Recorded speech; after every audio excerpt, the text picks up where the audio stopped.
Assalamualaikum teman-teman semuanya, kembali bersama gue di channel JVDK.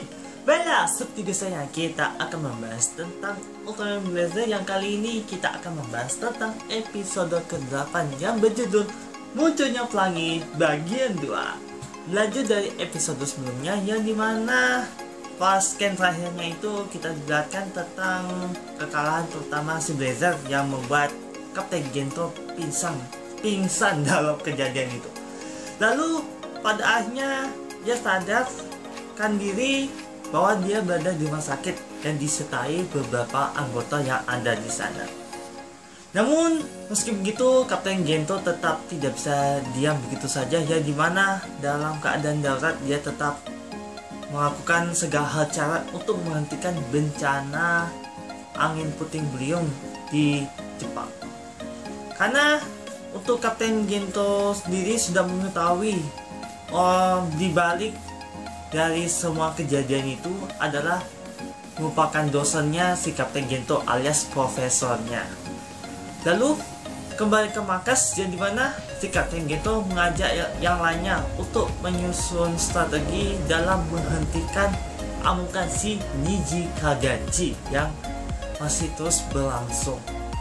Yang dimana si Kapten Gento memberitahukan beberapa hal yang sangat penting dalam merencanakan suatu misi tersebut agar berjalan dengan lancar.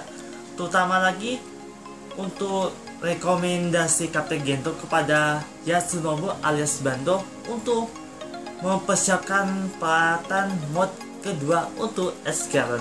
Ya meskipun masih belum dalam persiapan, hanya karena belum sepenuhnya komplit atau lengkap. Namun dalam keadaan genting ini mau tidak mau sih Yasunobu menurut apa yang dikatakan Kapten Gento, ya bukannya mau tidak mau, tapi karena keadaan krisis gini pun mereka terpaksa memakai senjata terbarunya si Askeron, yaitu mod 2. Untuk Kapten Gento sendiri yang akan menghentikan profesor tersebut karena dia sendiri merupakan mahasiswanya beliau. Namun di sini wakil Kapten Teo Aki ini mengalihkan pembagian misinya, jadi mana hanya dia yang sudah cukup mendalami tentang beberapa novel yang dirilis oleh profesor itu. Jadi dalam menangani beliau tersebut, si Teo Aki yang siap mengambil resiko tersebut untuk menghadapi profesor. Apalagi Kapten Gento juga memperingatkan atau memberitahulah istilahnya, yang dimana untuk berhati-hati dengan ketujuh gelang yang ada di tangan kirinya beliau tersebut, karena selain memanggil Niji Kagachi juga bisa menjadikan senjata elektromagnetik yang kuat yang langsung membuat pingsan secara langsung, seperti kejadian pada episode sebelumnya. Lalu pada akhirnya seluruh misi pun dijalankan, yang dimana si Kapten Gento bersama Yasunobu atau Bando untuk mengendalikan Escalon mod 2, yang lainnya menuju ke lokasi profesor berada. Dan kejadiannya tidak begitu lama, yang dimana masing-masing anggota sudah sampai pada lokasi yang dituju, yang dimana untuk Escalon dengan mode terbarunya yaitu mod 2 menghadapi Niji Kagachi dengan cukup efektif untuk menghadapi monster itu. Apalagi si Kapten Gento juga memberitahukan bahwa kelemahan monster itu ada pada dahinya, tepat di bagian sini. Sedangkan untuk si Emi, Henry beserta wakil Kapten Teo Aki berada di tempat beliau berada. Seperti biasanya beliau ini lebih suka memancing ya, karena memanggil Niji Kagachi demi menjaga keseimbangan bumi yang pada akhirnya dihentikan oleh si wakil Kapten Teo Aki. Ya seperti yang kita ketahui bahwa Kapten Gento itu tanpa basa-basi dia langsung menangkap karena niat yang begitu jahat. Sedangkan untuk wakil kapten sendiri, untuk untuk menghentikan beliau, dia harus menggunakan kalimat ceramah no jutsu ya. Seperti yang pada beberapa utafes yang dikatakan bahwa lebih sering terjadinya kalimat atau ceramah no jutsu agar bisa menyadarkan musuh. Ya, sedangkan tidak berlaku untuk Kapten Gento, hanya si wakil kapten Teruaki lah yang memiliki ceramah no jutsu untuk menyadarkan beliau.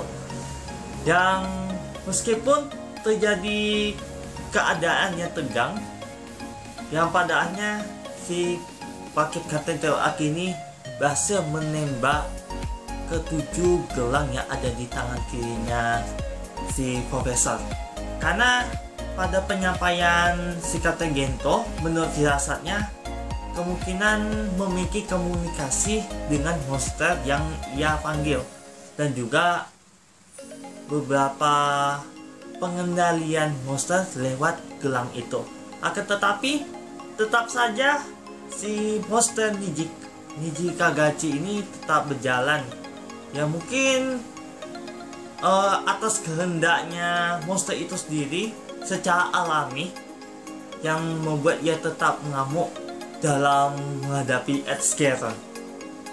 Ya meski begitu, meski sempat tumbang, Edsgeron tetap bisa dibangkitkan secara manual meskipun tidak bisa berdiri ya. Yang pada akhirnya si Kapten Gento yang berada di luar langsung berubah jadi Blazer untuk menghentikan. Dan untuk episode kali ini, si Blazer tidak lupa berdoa terlebih dahulu agar diberi kelancaran untuk menghadapi monster Niji Kagachi.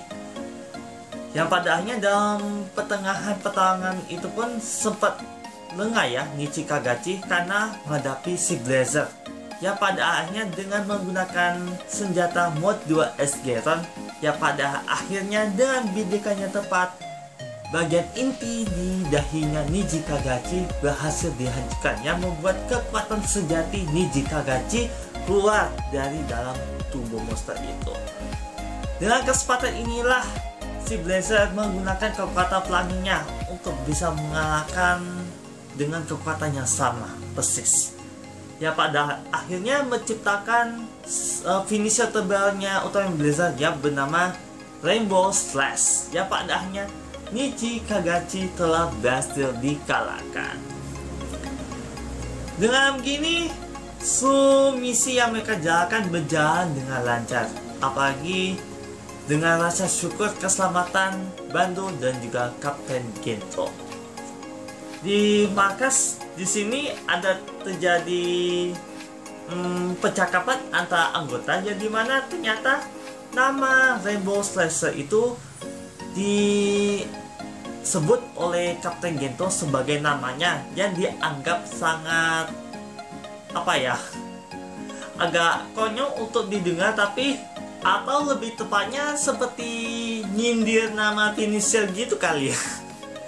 Soalnya kalau kita membaca majalah pun yang dimana si Blazer ini menciptakan finisher terbaru yang bernama Rainbow Slash itu, reaction gue bersama Ultraface lainnya aja kayak biasa-biasa aja gitu sih. Tapi kalau untuk episode yang satu ini dianggap sindiran karena dianggap itu nama finisher yang cukup konyol banget untuk didengar. Apalagi dalam membicarakan tentang finisher barunya Ultraman Blazer, di sini ada scan agak aneh sih, tapi nyata, yang dimana di situ sudah memunculkan sikap tekannya wakil Kapten Teruaki, tapi di saat semuanya sudah selesai dan di saat sebelum menangkap beliau tersebut yang merupakan penyebab munculnya monster Niji Kagachi, beliau ini sempat meminta tanda tangannya profesor itu sebelum ditangkap, karena saking fast banget itu sampai pertama kalinya dia bertemu di hadapannya itu meminta data tangannya. Ya mungkin wajar aja karena si wakil Kapten Teruaki ini merupakan penggemar beratnya profesor itu. Ya pada akhirnya di sini kita ceritakan tentang Kapten Gento bersama Teruaki yang saling memetik beberapa tomat yang ada di kebun wakil karakter Aki sebagai waktu luang untuk mengisi keseharian mereka. Yang pada akhirnya di balik cerita yang mereka ceritakan ini, ya dimana profesor yang pada akhirnya dibebaskan karena bukti yang mereka kumpulkan tidak cukup untuk memenjarakan profesor tersebut.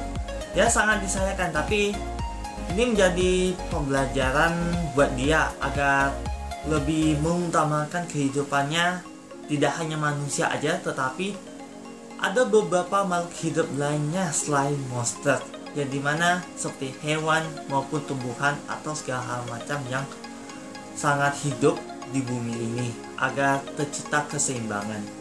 Dan dimana cerita ini berakhir dengan profesor ini menjalankan kehidupannya seperti biasanya. Oke, jadi gitulah inti poin yang bisa kusampaikan pada episode kali ini, yang dimana untuk next episodenya bakal berfokus kepada si Ari yang lagi-lagi mendapatkan peran utama pada episode selanjutnya.